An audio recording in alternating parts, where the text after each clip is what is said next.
잠깐 같이 기도드리겠습니다.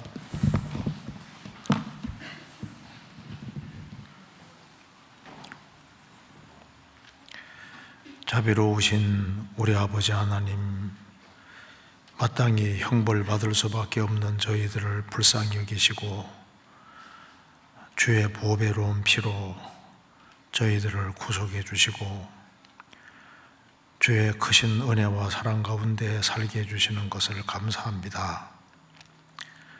역사의 마지막 시대를 살아가는 저희들, 항상 하나님의 말씀으로 저희 마음을 깨워주시고 또 말씀 가운데 살아갈 수 있도록 힘과 지혜와 용기를 허락해 주옵소서.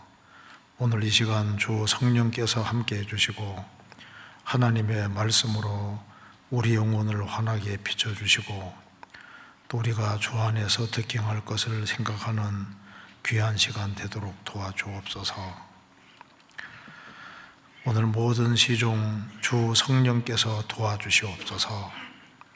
주 예수 그리스도 이름으로 기도하옵나이다. 아멘. 성경 사사기 6장 찾겠습니다. 사사기 6장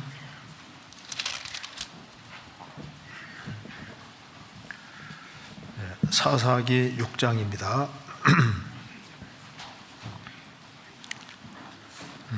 36절입니다. 사사기 6장 36절. 기드온이 하나님께 여짜오되 주께서 이미 말씀하신 같이 내 손으로 이스라엘을 구원하려 하시거든 보소서.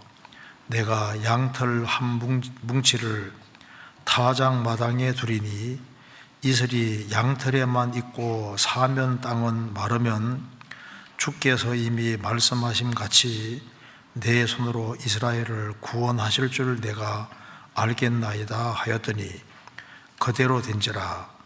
이튿날 기드온이 일찍 일어나서 양털을 취하여 이슬을 짜니 물이 그릇에 가득하더라. 기드온이 또 하나님께 여짜오되 주여 내게 진노하지 마옵소서. 내가 이번만 말하리이다. 구하옵나니 나로 다시 한번 양털로 시험하게 하소서. 양털만 마르고 사면 땅은 다 이슬이 있게 하옵소서 하였더니 이 밤에 하나님이 그대로 행하시니 곧 양털만 마르고 사면 땅에는 다 이슬이 있었더라. 거기까지입니다. 오늘은 여기에 기드온이 전쟁을 앞두고 하나님께 구한 이 표정을 통해서 우리가 좀 중요한 교훈을 받아보려고 합니다. 기드온이 미디안 대군과 싸워 이겼습니다. 그래서 기드온 300용사, 우리가 잘 알고 있는데 기드온 300용사로 미디안 대군을 이겼는데 사실 그 전쟁은 이기기가 불가능한 겁니다. 그런데 하나님의 도움으로 이제 승리를 했는데 기드온은 전쟁을 앞두고 하나님께 기도했습니다. 하나님, 여기에 양털 한 뭉치를 타작마당에 둘 겁니다. 그래서 이슬이 양털에만 있고 땅 사면이 바짝 마르면은 그러면 하나님께서 나 통해서 이스라엘 민족을 이제 구원한다는 걸 확실히 알겠습니다.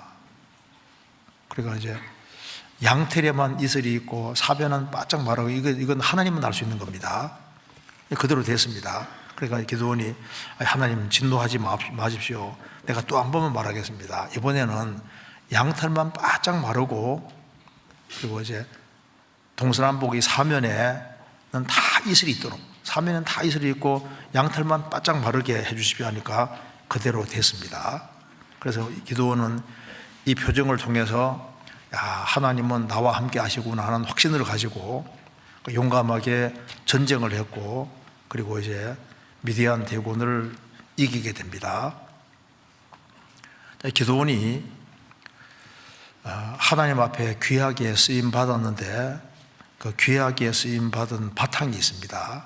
여기 사사기 먼저 6장 한번 잠깐 보시면은 6장 12절입니다. 11절. 여호와의 사자가 아비에셀 사람 요아스에게 속한 오브라에 이르러 상소리나무 아래 앉으니라. 마침 요아스의 아들 기드온이 미디안 사람에게 알리지 아니하려 하여 밀을 포도주 틀에서 타작하더니 여호와의 사자가 기드온에게 나타나 이르되 큰 용사여 여호와께서 너와 함께 계시도다. 기드온은 미디안 사람이 자꾸 약탈을 가니까 몰래 타작하고 있었습니다. 그런데 하나님께서는 여기 여호와의 사자가 나타나셔서 기드온을 가리켜서 큰 용사여, 몰래 타작하는데 큰 용사야라고 했잖아요. 그리고 큰 용사라고 했고 또 그 뒤에 보면은 14절 여호와께서 그를 돌아보아 가라사대 너는 이 내 힘을 의지하고 가서 이스라엘을 미디안의 손에서 구원하라. 내가 너를 보낸 것이 아니냐. 여기서 내 힘을 의지하고 가서, 이 말을 봐서는 기드온이 힘이 있었고 평상시에 힘을 길렀다는 걸 알 수 있습니다. 그러니까 하나님께서 기드온을 부를 때 무조건 부르신 게 아니라 기드온이 미디안을 원수로 생각하고 평상시에 훈련을 많이 하고 있었던 거예요. 그래서 기드온을 가리켜서 큰 용사여라고 주님 알아보셨잖아요. 시몬 베드로에 대해서도 이제 안드레가 전도해서 이제 시몬 베드로를 데려오니까 예수님께서 내가 요한의 아들 시몬이니 장차 게바라. 게바는 번역하면 베드로라 했습니다. 지금은 시몬이지만은 장차 베드로가 될 것이다. 주님은 미리 보신 겁니다. 지금 몰래 타작하고 있지만은 주님께서는 그가 평상시에 훈련을 했고 그리고 그가 어떤 일을 할 줄 알기 때문에 큰 용사야라고 했는데요. 이렇게 내 힘을 의지하고 그는 왜 평상시에 힘을 계속 길렀을까요? 그는 마음속에 사무치는 원한이 있었던 겁니다. 사사기 8장 보겠습니다. 사사기 8장 18절.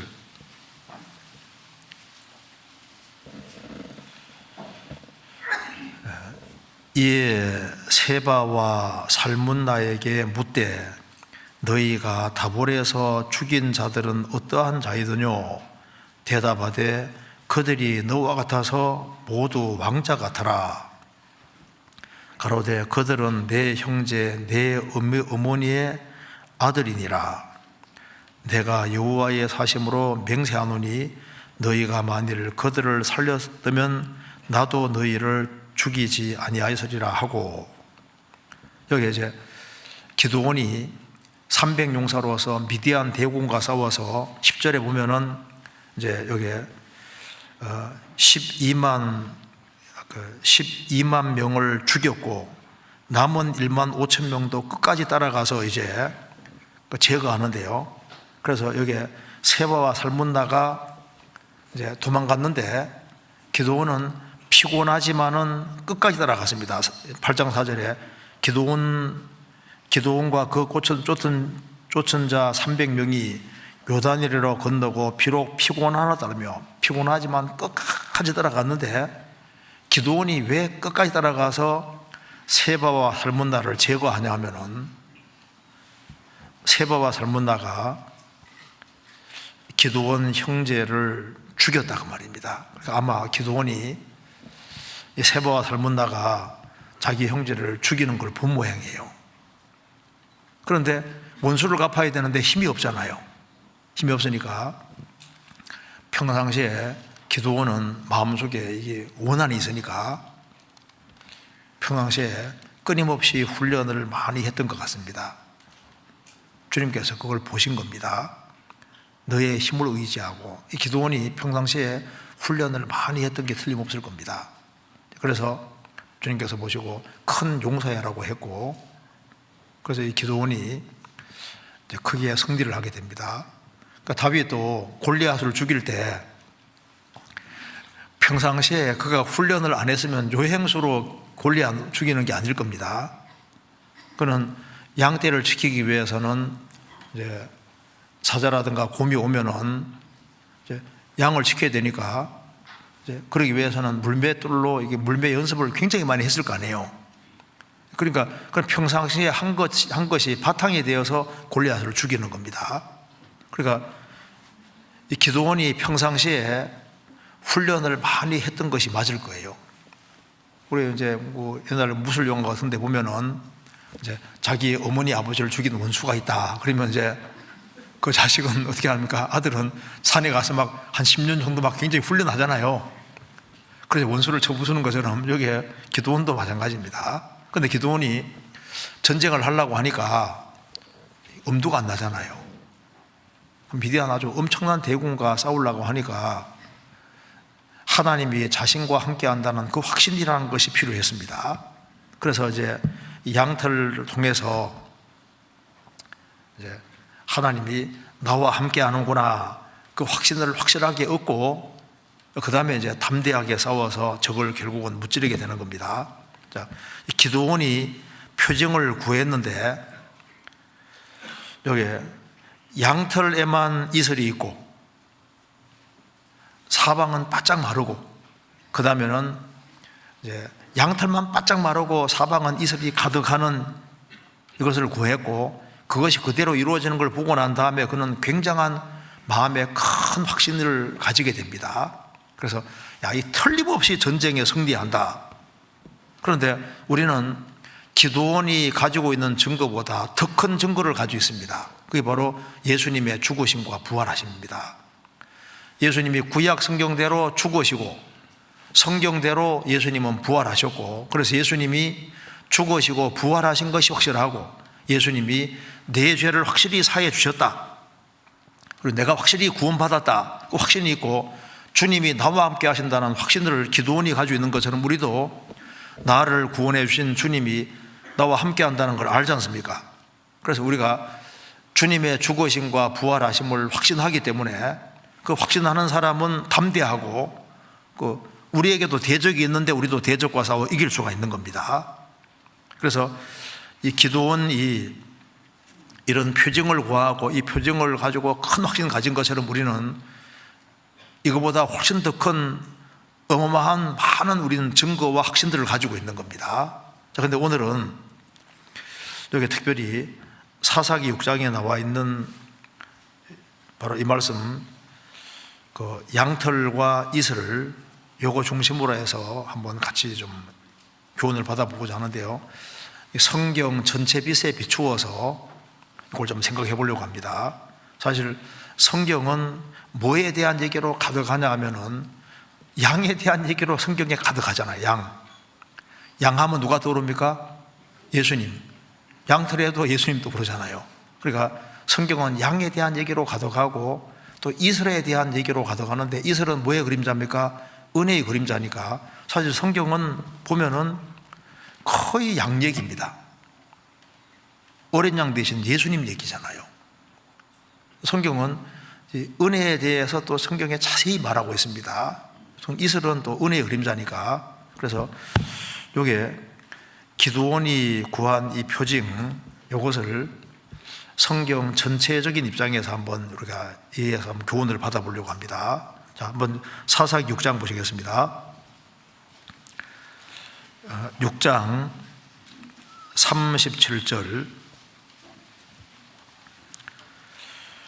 보소서 내가 양털 한 뭉치를 타장마당에 두리니, 여기 이제 양털 얘기가 나오지 않습니까?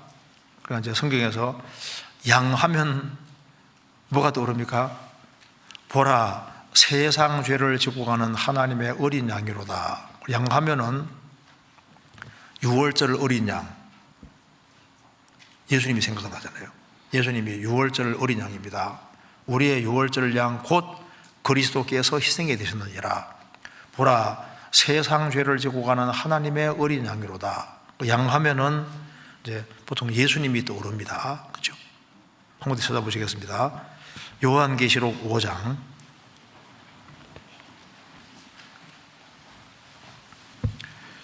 요한계시록 5장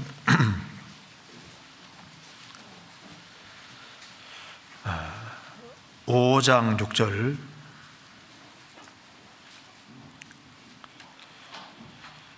내가 또 보니 보호자와 내 생물과 장도들 사이에 어린 양이 섰는데 일찍 죽임을 당한 것 같더라.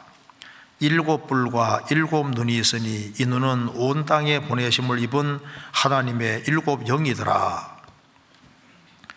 사도 요한은 예수님을 봤습니다. 내가 또 보니 보호자와 내 생물과 장도들 사이에 어린 양이 섰는데, 바로 예수님을 가르치고 있습니다. 일찍 죽임을 당한 것 같더라. 예수님은 우리를 위해서 죽기로 예정되어 있었습니다. 그래서 예수님이 일찍 죽임 당한 것 같더라고 하면서, 이 어린 양은 7뿔과 7눈이 있다. 7뿔은 힘이니까 7뿔은 예수님이 전능하신 분이다 한 말입니다. 그리고 7눈이 있으니까 모든 걸 다 보고 아시는 분이니까 전지하신 분입니다. 그러니까 예수님은 전지전능하신 바로 그 하나님이라는 걸 보여주는 것이고, 또 이 눈은 온 땅에 보내심을 입은 하나님의 7영이더라. 7눈이 7영이라고 했습니다. 눈이 왜 영이냐 하면은 주님의 눈길이 가는 곳에 성령의 역사가 있는 겁니다. 그러니까 눈과 영은 연결되어 있습니다. 그래서 주님이 주목하시는 그곳에 성령의 역사가 있는 겁니다. 그래서 구약시대 때는 하나님께서 이스라엘을 주목하셨고, 이스라엘을 통해서 하나님의 성령 역사하셨습니다. 예수님이 죽으시고 부활하신 이후에는 주님이 교회를 다 보고 계시고, 그리고 이제 그 교회를 통해서 주님 일을 하시잖아요. 그래서 주님께서 한 사람을 특별히 주목하신다는 그거 자체가 그 주목하는 사람 통해 주님이 일을 하시기 때문에 7눈은 7영이라고 하지 않습니까? 그래서 여기 어린 양 하면 일단 기본적으로 예수님이 떠오르잖아요. 예수님이. 그리고 이게 양털도 생각하면 뭐가 떠오릅니까? 바로 예수님과 예수님의 공로가 떠오르는 게 맞습니다. 양털을 통해서 양털 옷이 만들어지는 거니까. 그래서 양털은 양에게서 나온 겁니다. 성경 한번 찾아보시겠습니다. 신명기 22장. 신명기 22장.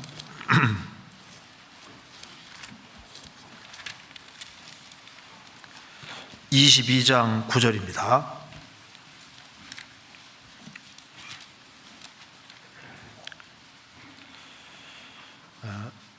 내 포도원에 두 종자를 섞어 뿌리지 말라. 그리하면 내가 뿌린 씨의 열매와 포도원의 소산이 다 빼앗김이 될까 하노라.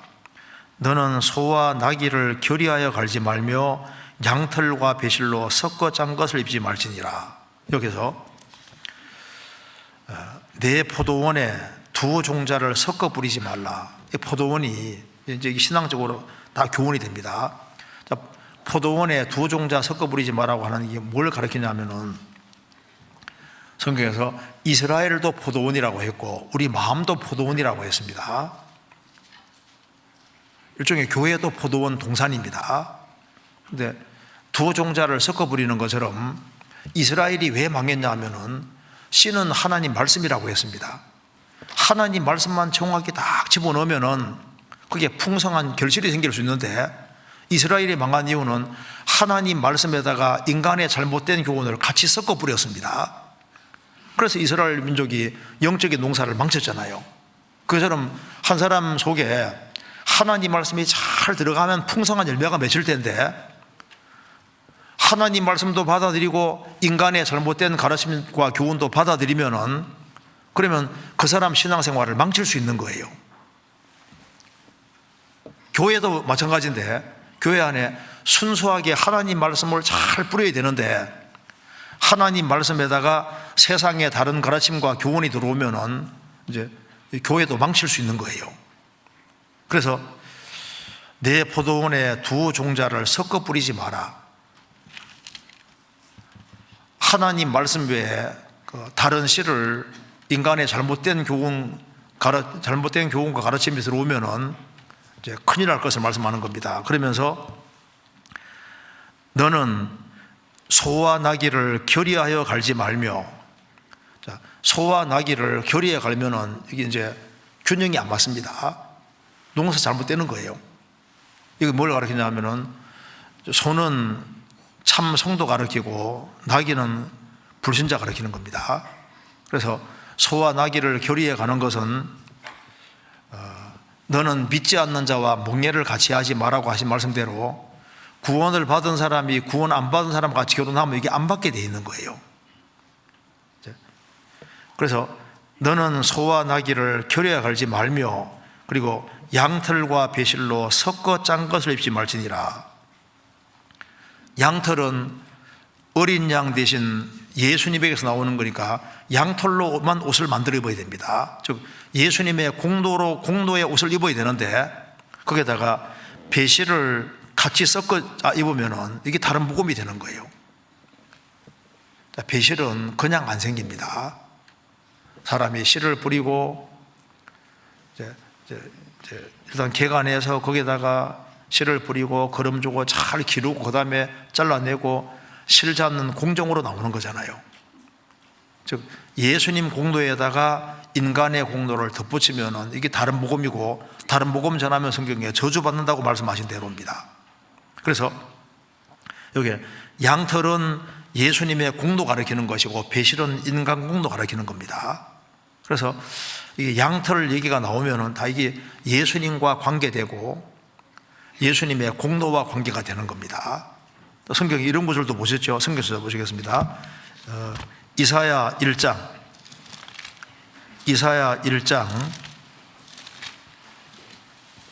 18절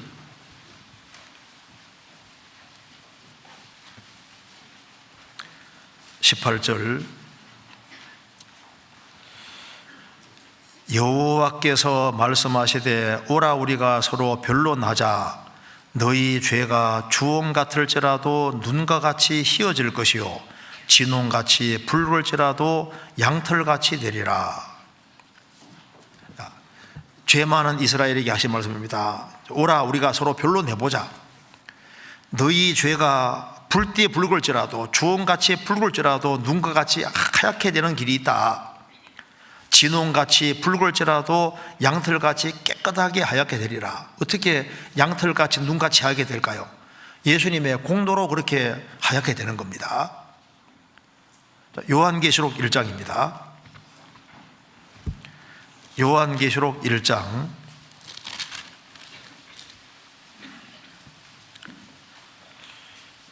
13절입니다.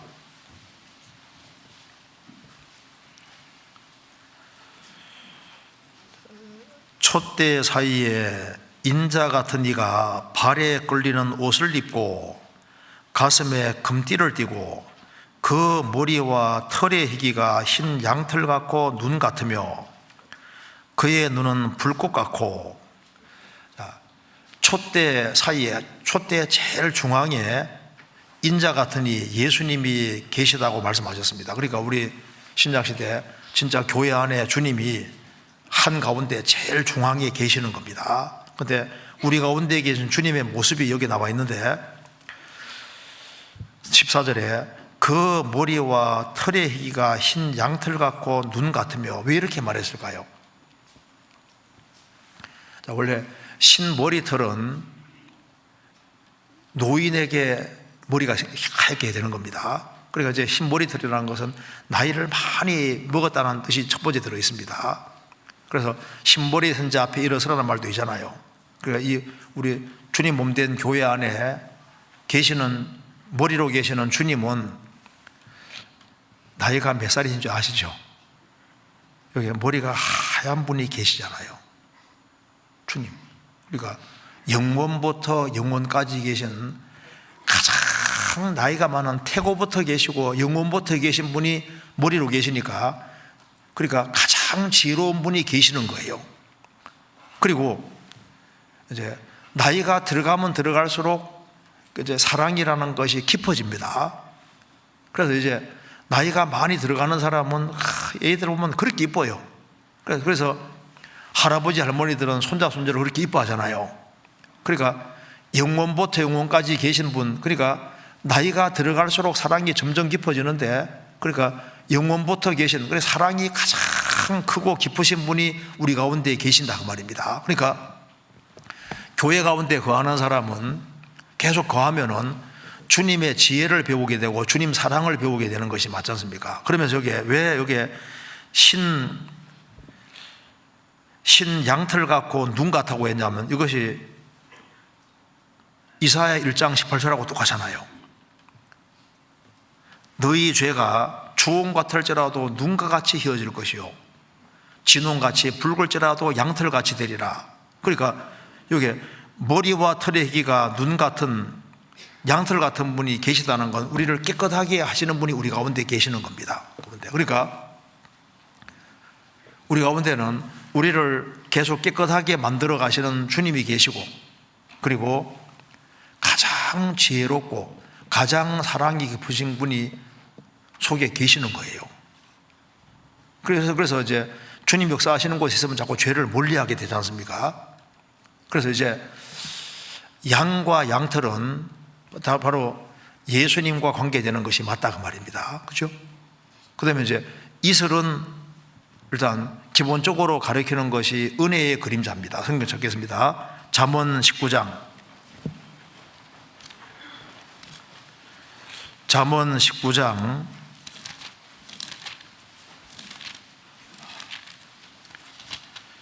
12절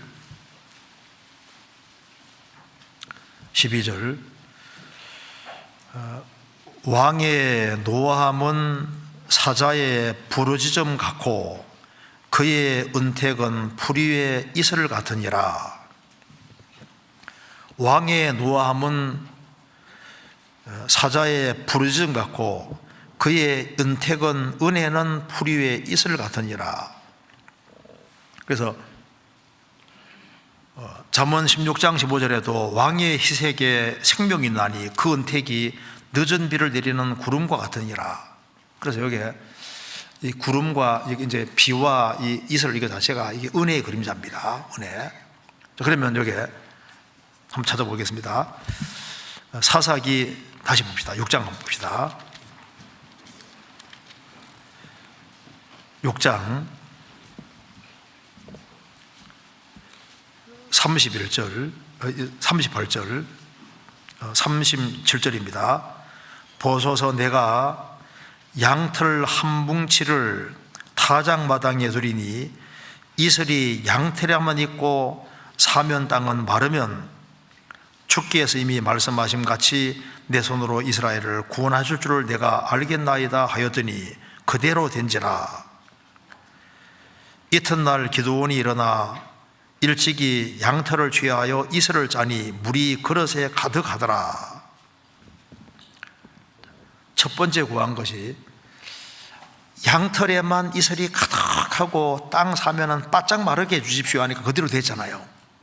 여기서 우리가 좋은 교훈을 받을 수 있습니다. 여기 양과 양털은 예수님의 그림자가 될 수 있으니까, 또 이슬은 은혜의 그림자가 되는 거니까 양털에만 이슬이 가득했다. 그러니까 처음에는 은혜가 누구에게만 있었습니까?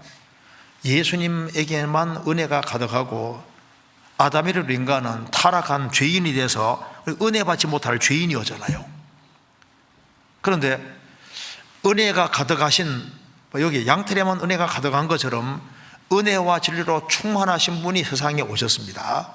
그러니까 모든 은혜와 진리는 예수님에게만 속해 있는 거예요. 요한복음 1장입니다. 요한복음 1장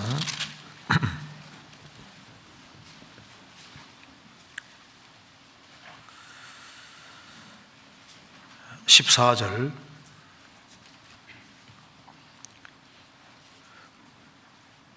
말씀이 육신이 되어 우리 가운데 거하심에 우리가 그 영광을 보니 아버지의 독생자의 영광이요 은혜와 진리가 충만하더라.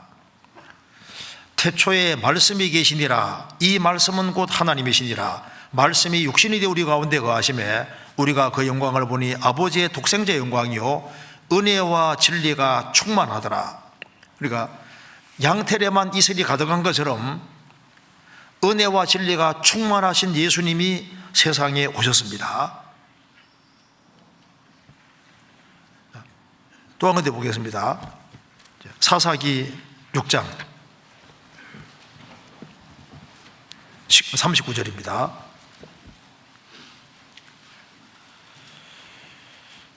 기드온이 또 하나님께 여짜오되 주여 내게 진노하지 마옵소서. 내가 이번만 말하리이다. 구하옵나니 나로 다시 한번 양털로 시험하게 하소서. 양털만 마르고 사면 땅에는 다 이슬이 있게 하옵소서 하였더니 이 밤에 하나님이 그대로 행하시니 곧 양털만 마르고 사면 땅에는 다 이슬이 있었더라. 기도해 말했습니다. 이번에는 양털만 바짝 마르고 사면 땅에는 다 이슬이 깨져요. 사면 땅에 이슬이 가득하게 됐는데 양털만 바짝 말랐잖아요.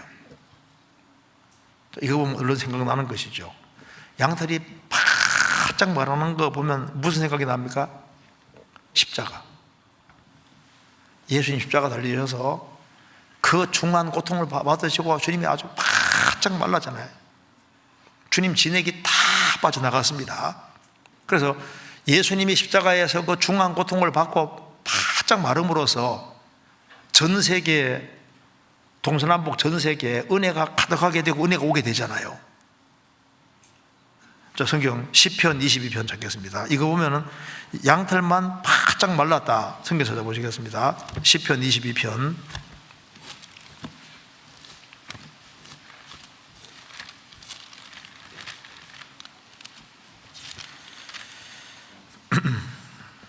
6절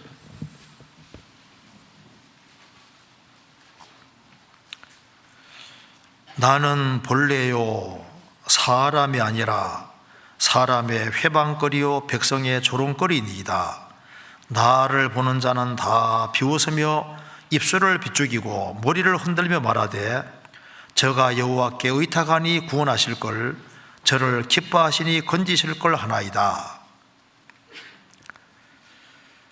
14절 나는 물같이 쏟아졌으며 내 모든 뼈는 어그러졌으며 내 마음은 촛밀 같아서 내 속에서 녹았으며 내 힘이 말라. 바짝 말한 것은 내 말이 말라 질그릇 조각 같고 내 혀가 틀에 붙었나이다. 주께서도 나를 사망의 진토에 두셨나이다. 개들이 나를 애워쌌으며 악한 무리가 나를 줄러 내 수족을 찔렀나이다. 내가 내 모든 뼈를 셀 수 있나이다. 저희가 나를 주목하여 보고 내 겉옷을 나누며 속옷을 제비 뽑나이다. 예수님이 이제 십자가 달린 장면이 잘 묘사되어 있는데 예수님 십자가 못을 박을 때 18절에 말한 대로 겉옷을 뺏기고 속옷을 뺏겼습니다. 그래서 겉옷은 쫙쫙 찢어서 군병들이 네 개를 나눠서 한 개씩 얻고 속옷은 몸빗으로 몸빗처럼 통으로 짜 있으니까 제비 뽑아서 이긴 사람이 취했습니다. 그리고 난 이후에 예수님 양손 양발에 못을 박았으니까 16절에 개들이 유대 종교가들을 말합니다. 유대 종교가들이 나를 애워쌌으며 악한 무리가 나를 둘러 내 손과 발을 찔렀나이다. 예수님이 양손 양발에 못이 박혔잖아요. 못이 박혔고 못이 박히니까 14절에 나는 피가 물같이 쏟아지고 내 모든 뼈는 어그러지고 탈골이 되고 내 마음은 촌밀 같아서 내 속에 녹았으며 내 힘이 말라 질거러 조각 같고 내가 이틀에 붙었나이다. 그리고 이제 예수님 십자가 달렸으니까 십자가 밑에서 예수님을 본래 취급했습니다. 나는 본래요 사람이 아니라 사람의 회방거리요 백성의 조롱거리니이다. 십자가 밑에서 많은 사람이 예수님을 조롱했는데 바로 이제 이 모습이 주님이 아주 십자가 위에서 바짝 마른 모습입니다. 예수님이 은혜와 진리가 충만하신 예수님이 이 은혜를 나눠주기 위해서는 십자가를 통과하지 않으면 은혜가 올 수 없잖아요. 그래서 양털이 바짝 마르는 것처럼 예수님이 십자가에서 아주 그 중한 고통 받으시고 바짝 마른 것처럼 그렇게 고통받음으로써 그래야만 주님이 가지고 오신 그 은혜와 진리가 세상 바깥으로 갈 수가 있는 겁니다. 그렇잖아요. 그래서 예수님이 죽으시고 부활하심으로 이 은혜가 전 세계에 크게 딱 전해지게 된 겁니다. 디모데전서 1장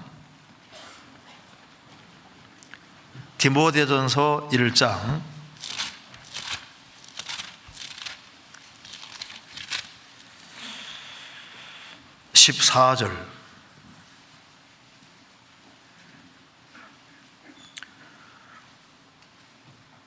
우리 주의 은혜가 그리스도 예수 안에 있는 믿음과 사랑과 함께 넘치도록 풍성하여도다. 우리 주의 은혜가 넘치도록 풍성하여도다. 믿음과 사랑과 함께 넘치도록 풍성하였다. 이것이 예수님의 죽으심으로 가능하게 된 겁니다. 그래서 우리 인생에게 필요한 것이 뭐냐 하면은 바로 여기 양털이 바짝 마름으로 이슬이 사면에 다 퍼졌습니다. 그렇죠? 이게 우리에게 중요한 교훈이 되잖아요. 예수님이 죽으시고 부활하심으로 고난 받으심으로 전 세계에 아주 큰 은혜가 오게 됐는데, 그래서 여기에 이슬이 양털에게만 있었는데 이제 예수님이 이제 십자가 죽으심으로 전 세계에 이제 이슬이 동서남북이 쫙 퍼져 있는 것처럼 은혜가 전 세계에 오게 됐으니까 우리 인생에게 제일 필요한 것이 바로 이슬인 것처럼 이게 은혜라는 게 가장 우리에게 필요한 겁니다. 은혜. 그래서 생을 살아가는 가운데 뭐가 정말 필요하냐? 양털에게만 이슬이 있었는데 양털이 바짝 마름으로써 이슬이 동서남북에 쫙 이제 가득한 것처럼 예수님이 죽으시고 부활하심으로 우리에게 뭐가 주어지냐면 은혜가 지금 와 있으니까 신앙생활을 하면 할수록 정말 은혜가 필요하다. 그걸 많이 느끼는 겁니다. 우리는 구원 받을 때 은혜 받았지만 계속 은혜를 받아야 되는 겁니다. 성경 찾아보시겠습니다. 호세아 14장 호세아 14장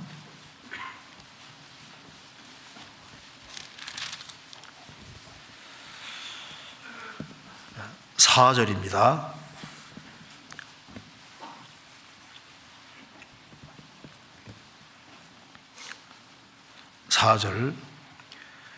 내가 저희의 패역을 고치고 즐거이 저희를 사랑하리니 나의 진노가 저에게서 떠났음이니라. 내가 이스라엘에게 이스라엘과 같으리니 저가 백합화같이 피겠고 레바논 백향목같이 뿌리가 박힐 것이라. 그 가지는 퍼지며 그 아름다움은 감람나무와 같고 그 향기는 레바논 백향목 같으리니 그 그늘 아래 거하는 자가 돌아올지라. 저희는 곡식같이 소성할 것이며 포도주같이 꽃이 필 것이며 그 향기는 레바논의 포도주같이 되리라. 여기 이스라엘 민족이 불순종의 길을 걸어갈 때는 하나님께서 좀과 사자와 같은 모습으로 나타나셨는데 이스라엘이 우상을 다 포기하고 버리게 됩니다. 그럴 때는 하나님께서 이스라엘과 같은 모습으로 다가오셨던 겁니다. 여기 3절에 14장 3절에 우리가 아수르의 구원을 의지하지 아니하며 말을 타지 아니하며 다시는 우리의 손으로 지은 것을 향하여 너희는 우리 신이라 아니하오리니 이는 고아가 죽게로 말미암아 긍휼을 얻음이니이다 할지니라. 이스라엘은 아버지가 많았습니다. 하나님을 아버지로 삼아야 되는데 우상이 너무너무 많았고 우상이 성읍수만큼 많다고 했잖아요. 그러니까 아버지가 너무 많으니까 하나님 아버지 도움 받을 수 없는 겁니다. 그래서 이스라엘 백성들이 우상을 다 포기하고 이제 우상이 아무것도 없으니까 영적으로 고아가 되는 겁니다. 고아가 되니까 하나님께서 다시 다가오시는 모습을 여기에 이스라엘과 같다고 표현하신 겁니다. 지금 하나님이 아버지가 되고 싶어도 많은 사람들이 다른 아버지가 너무너무 많아요. 어떤 사람은 오락이 아버지가 되기도 하고 뭐 돈이 아버지고 뭐 온갖 다른 것들이 사업이 아버지고 아버지들이 너무 많습니다. 그러니까 이 세상에서 세상적으로 영적으로 정말 고아가 될 때 고아는 불쌍하잖아요. 고아가 될 때 주님께서 정말 은혜를 주시는 겁니다. 이스라엘 백성들이 고아가 될 때 주님이 우상을 정말 우상이 거짓이라는 걸 깨닫고 영적으로 고아가 될 때 주님이 나타나시는데 이슬고 같은 모습으로 나타나신 이유가 뭡니까? 은혜 주시려고 나타나신 은혜를. 그러니까 은혜를 받아야 되는데 누가 은혜 받냐 하면은 고아가 되는 사람이 은혜를 진짜 받는 겁니다. 영적으로 정말 자기가 불행한 사람이란 걸 깨달을 때 은혜를 받을 수 있습니다. 그래서 여기에 4절에 내가 저희의 폐역을 고치고 즐거이 저희를 사랑하리니 나의 진도가 저에게서 떠났음이니라. 내가 이스라엘에게 이슬고 같으리니. 주님께서 이슬고 같은 모습으로 다 나타나실 때 이제 안개는 이제 연못 같은 데서 올라오지만은 이슬은 하늘에서 내려오는 거잖아요. 주님이 다가오실 때 은혜를 가지고 내려오셔서 그 은혜가 역사하실 때 이런 일이 생긴다는 겁니다. 5절에 내가 이스라엘에게 이슬과 같으리니 저가 백합화 같이 피겠고. 자, 가시나무 가운데 백합화라 했는데 가시나무는 불신자의 그림자고 가시나무 가운데 백합화는 참 성도의 그림자잖아요. 그래서 하나님의 은혜가 작용하면은 그는 가시나무 같은 자가 아니라 백합화 같이 참 성도가 되고 아름다운 인생으로 바뀌어지는 겁니다. 레바논 백향목 같이 뿌리가 박힐 것이다. 그래서 은혜가 작용하면은 은혜로 말미암아 가시 같은 인생이 백합화 같은 인생으로 거듭나는 인생으로 바뀌고 그리고 레바논 백향목 같이 뿌리가 박힐 것이다. 그래서 뿌리 깊은 인생, 아주 견고한 인생이 되는 겁니다.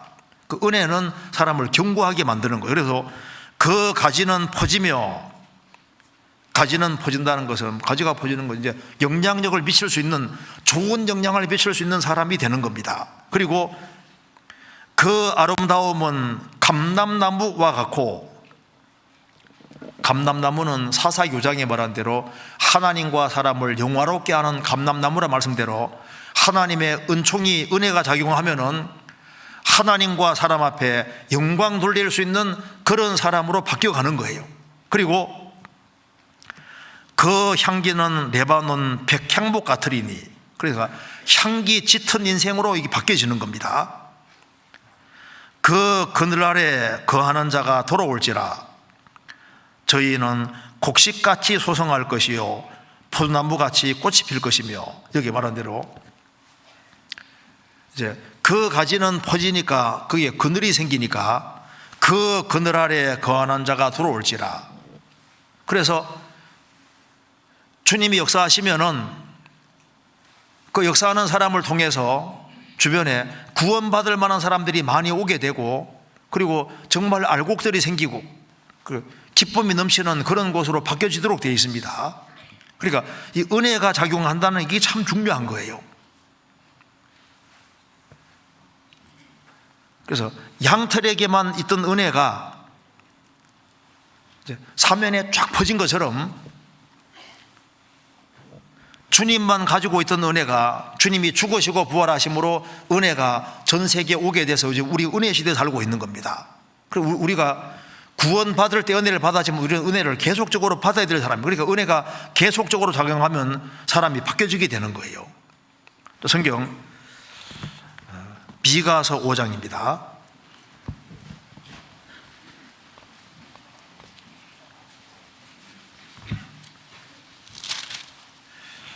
미가서 5장 7절입니다.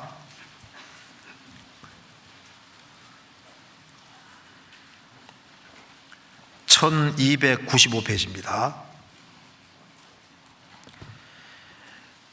야곱의 남은 자는 많은 백성 중에 있으리니 그들은 여호와에게로서 내리는 이슬을 갖고 풀 위에 내리는 담비 같아서 사람을 기다리지 아니하며 인생을 기다리지 아니할 것이며 야곱의 남은 자는 열국 중과 여러 백성 중에 있으리니 그들은 수풀의 짐승 중에 사자 같고 양떼 중에 젊은 사자 같아서 만일 지나간 적 밟고 짖으리니 능히 구원할 적 없을 것이라. 내 손이 내 대적 위에 들려서 내 모든 원수를 진멸하기를 바라노라. 이 말대로 지금 이스라엘 민족이 그리스도 배척함으로 아주 비참하게 망했지만은 지금은 이스라엘이 회복되는 시대입니다. 이스라엘이 점점 강해지고 있습니다. 이제 이스라엘 민족은 7년 혼란 속에 들어가면은 한 명도 안 빠지고 이스라엘 땅에 다 돌아가서 이스라엘이 민족적으로 정말 큰 은혜를 받고 이스라엘의 많은 사람들이 구원받는 일이 있게 되잖아요. 이게 이제 실제 사건을 얘기를 하는데, 그래서 이것이 이제 이스라엘에게 해당되는 것은 당연한 얘기고 이것을 또 우리 신앙생활과 관련해서도 교훈받을 수 있습니다. 여기 7절에 먼저 이스라엘 얘기입니다. 야곱의 남은 자는 이스라엘 백성들 중에 아직 지금 남은 자들이 이스라엘 백성들이 많이 남아 있습니다. 야곱의 남은 자는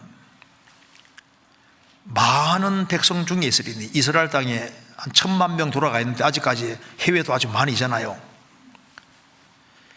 야곱의 남은 자는 많은 백성 중에 있으리니 그들은 여호와에게로서 내리는 이슬을 갖고 풀 위에 내리는 담비 같아서, 지금 2000년 유랑생활을 했지만은 주님께서 은혜로 이스라엘 백성들을 이스라엘 땅에 모아드리고 은혜로 이스라엘 백성들을 나라로 만들어 주시고 그리고 이스라엘 민족에게 주님께서 은혜를 주고 계십니다. 이제 환란 속에 들어가면 진짜 가장 큰 은혜, 이 구원받는 것이 제일 큰 은혜지 않습니까? 지금 이제 이스라엘 백성들에게 은혜가 작용하고 있는데, 그래서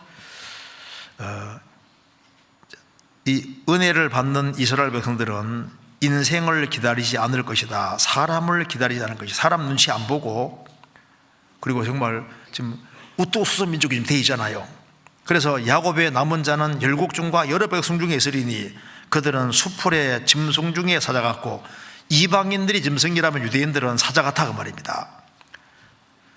이방인이 양떼라면은 유대인은 젊은 사자 같아서 만일 지나간 적 밟고 짖으리니 능히 구원할 적 없을 것이라. 자, 이스라엘 민족이 점점 강해지고 있습니다. 그래서 내 손이 내 대적 위에 들려서 내 모든 원수를 진멸하기를 바라노라. 앞으로 이스라엘을 통해서 하나님께서 이방인들을 진멸하십니다. 이게 이제 실제 사실인데 이것이 이제 우리 성도에게 적용해도 좋은 교훈을 받을 수 있습니다. 참 성도들은 정말 주님 은혜를 받은 사람입니다. 여기 말씀하기를 야곱의 남은 자는 많은 백성 중에 있으리니 그들은 여호와에게로 내리는 이슬 같고 불에 내리는 담비 같아서, 정말 신약시대에 이슬과 같은 사람, 담비 같은 사람이 주님께로부터 정말 구원받은 사람입니다. 우리는 주님께로부터 상상할 수도 없는 큰 은혜를 받았습니다. 그렇기 때문에 마음속에 은혜와 감사가 있고, 그래서 이 은혜와 사랑을 확실히 깨달은 사람은 여기에 이스라엘 백성들이 사람을 기다리지 않고 인생을 기다리지 아니한 것처럼, 당당한 것처럼 은혜는 사람을 강건하게 만드는 힘이 있습니다. 그래서 히브리 13장에 말한 대로 마음은 은혜로서 굳게 하며 바람잡고, 사람이 은혜를 받으면 사람이 굳세지고 확고해지는 거예요. 은혜를 받으면 세상을 거스리고 사람 눈치 안 보고, 그리고 은혜는 사람을 바꾸는 힘이 있고 바르게 살아가게 하는 힘이 있습니다. 그리고 양떼 중에 젊은 사자 같아서, 이 말대로 구원 안 받은 사람이 짐승이라면은 그리스도인들은 사자와 같잖아요. 그러니까 짐승과 사자는 다릅니다. 양떼 중에 사자는 다르잖아요. 그리스도인들은 산 위에 있는 동네처럼 눈에 딱 띄는 것이 있습니다. 그리스도인들은 세상의 빛과 소금이기 때문에 두드러진 것이 있고, 그래서 다른 것이 있습니다. 그래서 은혜를 받은 사람은 다른 것이 있거든요. 그래서 여기 내 손이 내 대적에 들려서 내 모든 원수를 진멸하기를 바라노라. 사실 주님 은혜를 받은 사람은, 은혜는 승리하게 만들고 이기게 만듭니다. 힘있는 인생을 살게 만들지 않습니까? 성경 욥기 29장입니다. 욥기 29장, 욥이 말한 것 봅시다. 욥기 29장 22절,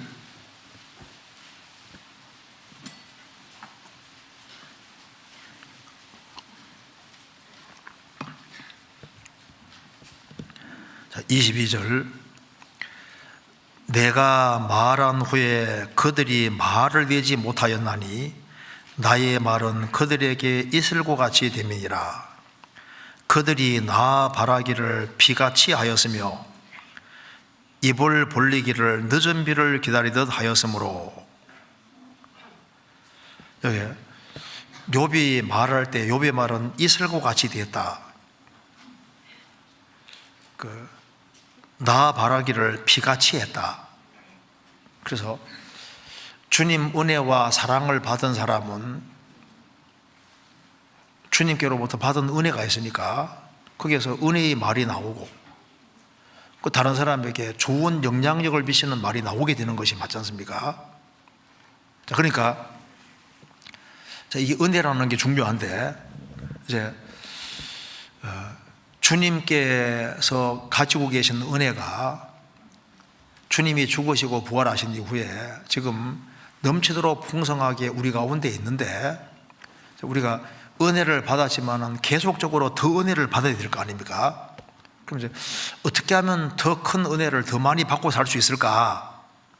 은혜는 이미 있는데, 자, 성경에 시편 110편에 뭐라 했습니까? 새벽 이슬 같은 주의 청년들이란 말이 나와 있죠. 이슬은 언제 내립니까? 새벽에. 그리고 만나가 언제 내린 줄 아시죠? 만나는 새벽 이슬과 함께 같이 내렸다고 했습니다. 그러니까 출애굽기 16장 13절 14절 보면은 아침에 이제 이슬이 진 사면에 있는데 이슬과 함께 만나가 내렸다고 되어 있잖아요. 그러니까 만나가 내릴 때도 새벽 이슬과 같이 내렸습니다. 이슬과 같이. 그러니까 이슬은 새벽에 내리는 겁니다. 그것처럼 누가 은혜를 받냐 하면은, 이슬이 새벽에 내린 것처럼 진짜 우리가 주님께 은혜를 더 많이 받고 사는 길이 뭐냐면은, 은혜는 여기 이슬이 새벽에 내리는 것처럼 은혜가 은혜를 많이 접촉할 수 있는 때가 언제냐 하면은 새벽입니다. 새벽. 그래서 잠언 8장에는 나를 간절히 찾는 자가, 그 말이 히브리 말로 새벽에 이렇게 되어 있습니다. 그러니까 이걸 보면 우리가 알 수 있는 것이, 누가 구원받은 사람이 우리가 은혜를 정말 더 많이 받고 살아야 되는데, 누가 은혜를 더 받냐 하면은 이슬은 새벽에 내리고 해뜰 때 사라지잖아요. 그처럼 은혜를 누가 더 많이 받냐 하면은 은혜는 새벽 일찍이 내립니다. 그러니까 누가 은혜를 받고 살까요? 그러니까 하나님 우선주의, 뭐든지 새벽부터 이제 모든 게 시작되는 거니까 하나님 우선주의로 사는 사람은 은혜를 진짜 경험하게 되는 겁니다. 그리고 누가 하나님 은혜를 경험하냐면은 그 새벽이란 말이 이 간절이란 말하고 똑같은 말입니다. 그러니까 간절한 마음이 있는 사람, 그 사람이 정말 은혜를 크게 받을 수 있는 겁니다. 잠언 8장 찾겠습니다.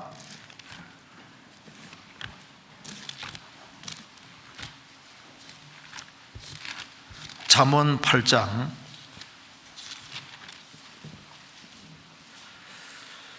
17절.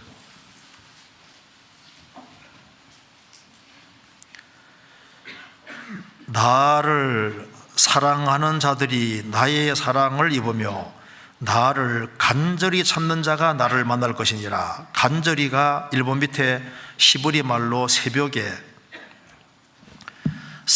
나를 찾는 자가 나를 만날 것이다.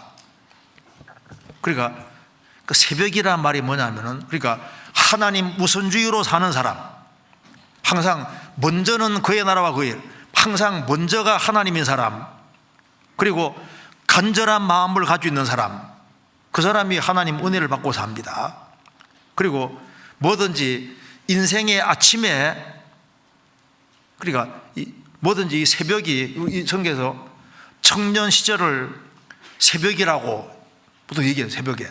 그러니까 구원도 언제 받아야 되냐 하면은 젊을 때 구원받는 것이 필요한 거예요. 젊을 때. 여기 전도서 11장 10절 보겠습니다.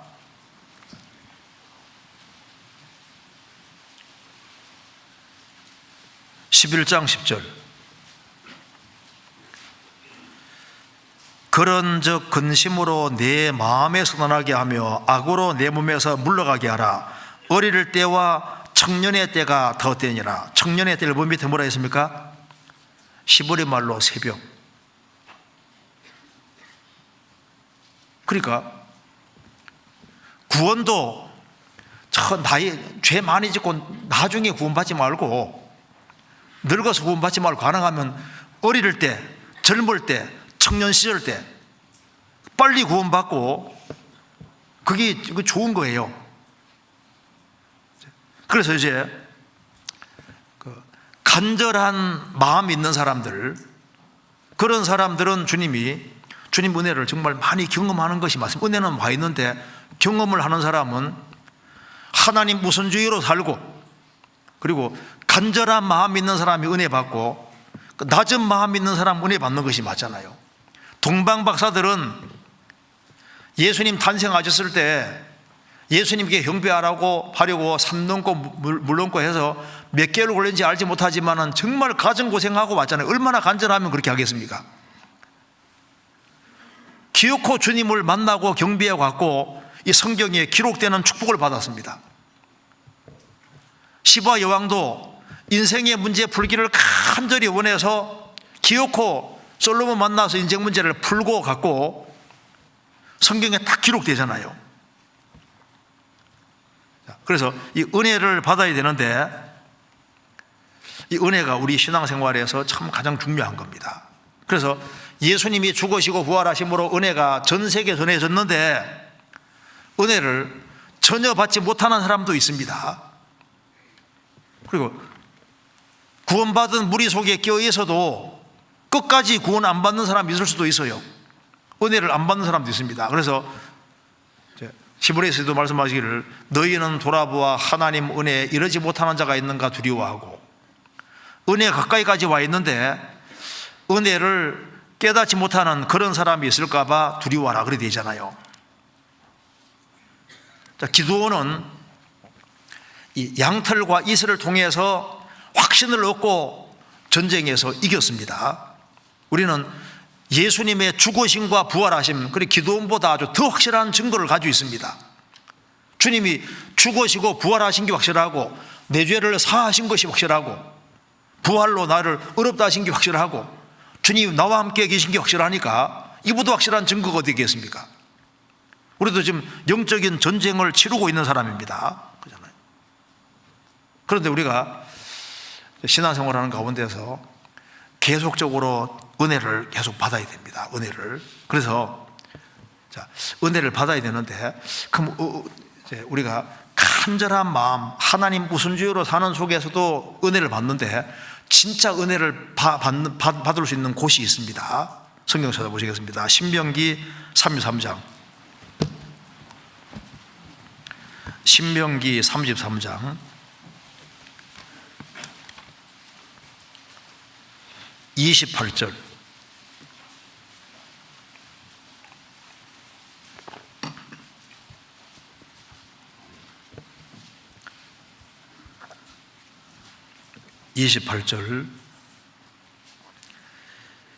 이스라엘이 안전히 거하며 야곱의 셈은 곡식과 새 포도주의 땅에 홀로 있나니 곧 그의 하늘이 이슬을 내리는 곳에로다.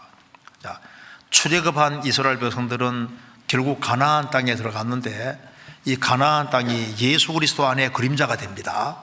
그럼 여기에 이스라엘이 안전히 거하며, 우리 신앙생활 하는데도 어디가 안전하냐면 교회와 연결돼서 교회 안에 거하는 것이 이게 안전한 거예요. 그리고 야곱의 셈은 야곱 통해서 이스라엘 12지파가 나오게 되는데, 그걸 야곱의 12지파를 야곱의 셈이라고 해요. 셈. 요한복음 4장에서도 사마리아 여자에게 뭐라 했습니까? 이 물을 먹는 자마다 다시 목마르니와 내가 주는 물을 먹는 자는 영원히 목마르지 아니하리니 속에서 영생하도록 솟아나는 샘물이 되리라. 사마리아 여자에게도 영생하도록 솟아나는 샘이 될 것이다고. 그리고 성경 아가서 4장에서도 술람 여인 보고도 샘이라고 했거든요. 여기 야곱의 샘은 샘에서 물이 나오는 것처럼 이 야곱 12지파를 통해서 하나님의 축복이 전해지는 거예요. 우리 성도 한 사람 한 사람도 사실 샘이라고 할 수 있습니다. 그런데 여기 야곱의 셈은 야곱 12지파를 말하는 겁니다. 12지파 이스라엘 백성들은 가나안 땅에 있는데, 가나안 땅이 어떤 땅이냐면 곡식과 새 포도주의 땅에 홀로 있나니 구별되어 있다 그 말입니다. 이스라엘 백성들을 위해서 가나안 땅을 준비해 놓은 것처럼 신약시대의 교회를 위해서 주님께서 그리스도 예수한 성도들을 위해서 교회를 더 준비해 놨잖아요. 그런데 여기 보면은 뭐가 있냐면 세 개가 있습니다. 곡식, 새 포도주 땅에 있나니 곧 그의 하늘이 이슬을 내리는 곳에로다. 여기서 우리가 좋은 교훈을 받을 수 있습니다. 이스라엘 땅에는, 가나안 땅에는 곡식이 있으니까 양식이 있잖아요. 또한 새 포도주는 기쁨과 즐거움 가르칩니다. 이 가나안 땅에는 기쁨과 즐거움이 있고, 그리고 거기가 하늘에 이슬이 내리는 곳에로다. 하나님의 은총이 계속, 은혜가 계속 내리는 곳인 거예요. 우리가 어디서 신앙의 양식을 얻을까요? 주님 몸 된 교회 안에서 주님을 머리로 받드는 무리 가운데서 우리가 하나님 영혼의 양식을 얻잖아요. 그리고 우리에게 진정한 기쁨과 즐거움이 어디서 생기는 겁니까? 교회 안에서 기쁨과 즐거움을 주시는 겁니다. 새 포도주가 있는 것처럼 포도주는 기쁨과 즐거움 가르치잖아요. 기쁨과 즐거움과 사랑 가르칩니다. 그래서 우리가 기쁨과 즐거움과 주님의 사랑을 느끼는 곳이 바로 주님 몸 된 교회 안에, 공동체 안에서 그걸 느끼는 겁니다. 그리고 하늘에 이슬이 내리는 곳이로다. 은혜가 정말 내려오는 곳이 어디입니까? 주님이 머리시고 교회는 몸이니까 은혜 자체가 되신 분이 우리 가운데 있으니까 그 공동체 안에서 주님 머리를 받드는 무리 가운데서 우리가 은혜를 계속적으로 받고, 그 은혜를 받으니까 그 속에서 감사한 마음도 생기고, 은혜를 받으니까 영혼의 힘도 생기고, 잘 살아야 되겠다는 마음도 계속 올라오잖아요. 성경 시편 133편입니다. 133편 1절부터 3절까지 같이 읽겠습니다.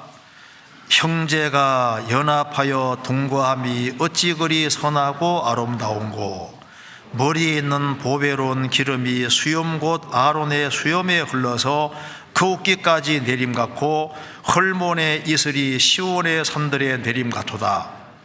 거기서 여호와께서 복을 명하셨나니 곧 영생이로다. 형제가 연합하여 동거함이 어찌 그리 선하고 아름다운고, 교회는 형제가 연합하고 동거하는 곳입니다. 운명과 고락을 함께하는 것이 이제 연합과 동거지 않습니까?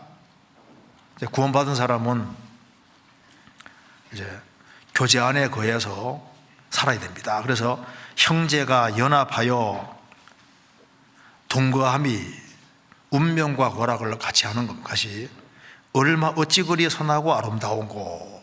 그러면 저게 두 가지 얘기했습니다.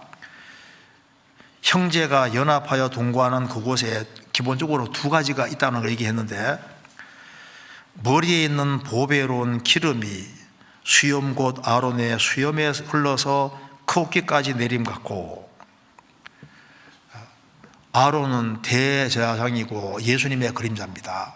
그래서 형제가 연합하여 동거하는 그곳에 주님이 교회의 머리로 계시고, 거기에서 기름이 쫙 흐르는 것처럼 성령의 역사가 구석구석까지 골고루 다 미치는 거예요. 옷깃까지, 구석구석까지, 지극히 작은 성도까지, 갓 구원받은 성도까지 다 이 성령의 역사가 미치는 겁니다. 그리고 헐몬의 이슬이 시온의 산들에 내림 같도다. 헐몬의 이슬이 헐몬의 이슬은, 헐몬산은 이스라엘 제일 높은 산입니다. 제일 높은 산인데, 시온의 산들에 내림 같도다. 성경에서 헐몬의 이슬이, 헐몬산의 이슬이 시온산에 쫙, 시온의 산들에 내리는 것처럼 여기 구원받은 참된 성도 한 사람 한 사람을 시온산이라고 했잖아요. 이거 잠깐 적고 찾아봅시다. 그 앞에 시편 125편 1절 제가 읽겠습니다. 여호와를 의뢰하는 자는 시온산이 요동치 아니하고 영원히 있음 같도다. 여호와를 의뢰하는 자는 시온산과 같은데, 요동치 아니하는 시온산, 영원히 있는 시온산 같도다. 그래, 구원받은 한 사람 한 사람은 시온의 산들과 같은 거예요. 그러니까 산은 고정되어 있잖아요. 그래서 하나님, 제가 이거 보면서 묵상하며 생각할 때, 사람이 왜 은혜를 받지 못할까? 산은 작년에 봐도 그 자리에 있잖아요. 10년 전에 봐도 그 자리에 있고, 10년 후에 봐도 그 자리에 있고, 계속 한 자리 계속 있습니다. 한 사람이 구원을 받고 교회와 연결되어 산처럼, 산이 딱 고정되어 있는 것처럼 딱 고정돼 가지고 꾸준히 자기 위치를 딱 차지하고, 어떤 사람 보면 10년, 20년, 30년 지나서 맨 그 자리에 있는 사람이 있어요. 그래서 헐몬의 이슬이 시온의 산들에 내리는 것처럼 하나님 은혜가 누구에게 내려오냐 하면은 산처럼 한 곳에 고정되어 있는 사람, 뭐든지 꾸준할 때 주님 은혜와 사랑을 받을 수 있는 겁니다. 악인은 그렇지 않으며 바람에 나는 겨와 같도다. 겨처럼 세상 풍조 따라 왔다 갔다 하면서 기분 내키면 나오고 안 내키면 안 나오고 이제 자기 편한 대로 하는 사람, 그런 사람이 어떻게 은혜를 경험할 수 있겠습니까?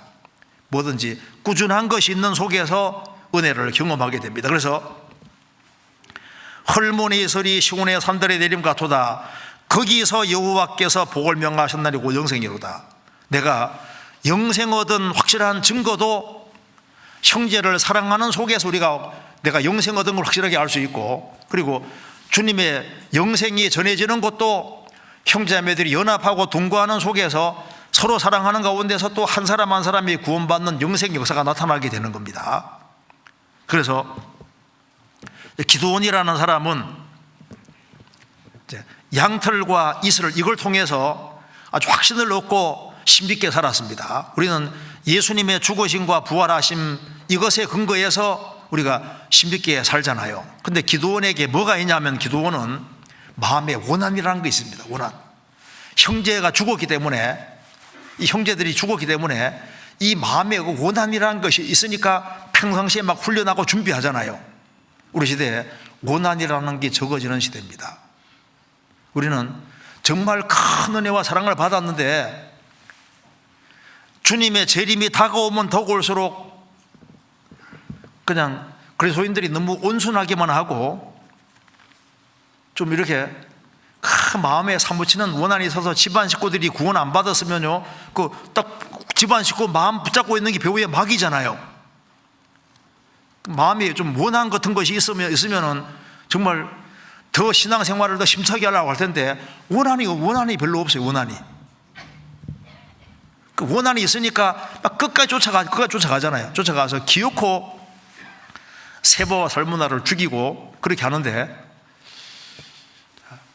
우리가 주님께로부터 큰 은혜를 받았는데 은혜를 받은 사람으로서 내가 얼만큼 원한이 있는지 이런 것도 한번 생각하는 그런 시간이 됐으면 좋겠습니다. 자, 오늘은 저게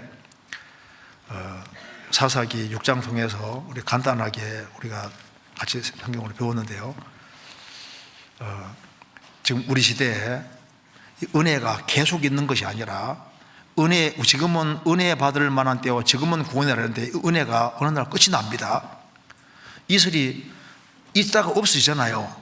그처럼 은혜가 계속 있는 게 아니라 은혜도 살아있을 때 받을 수 있고, 은혜 시대 끝나면 환난 시대가 오는데 우리 은혜가 지금 충분히 주어져 있는 시대에 우리가 충분히 은혜를 받고, 그리고 은혜로 말미암는 이 구원의 복음을 정말 전하는 가운데 더 많은 사람을 구원의 길로 인도하는 가운데 우리가 주님 앞에 서야 되리라고 생각합니다. 여기까지 말씀드리겠습니다. 같이 기도하시겠습니다. 은혜와 사랑이 충만하신 하나님 아버지, 저희들을 주의 보배로운 피로 구원해 주시고 또 주님 몸된 교회 안에서 주님의 은혜와 사랑 가운데 살게 해주시는 것을 감사합니다.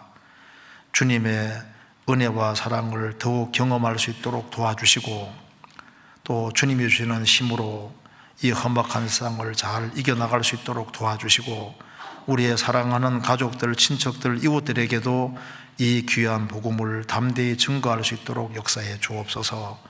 교회가 계획한 모든 일에 앞서 행해 주시고 주의 역사와 능력을 더욱 나타내 주옵소서. 국내와 해외에 더 힘있게 복음이 증거될 수 있도록 역사해 주시고 우리 모두를 귀하게 사용해 주옵소서. 우리 구주 예수 그리스도 이름으로 기도하옵나이다. 아멘.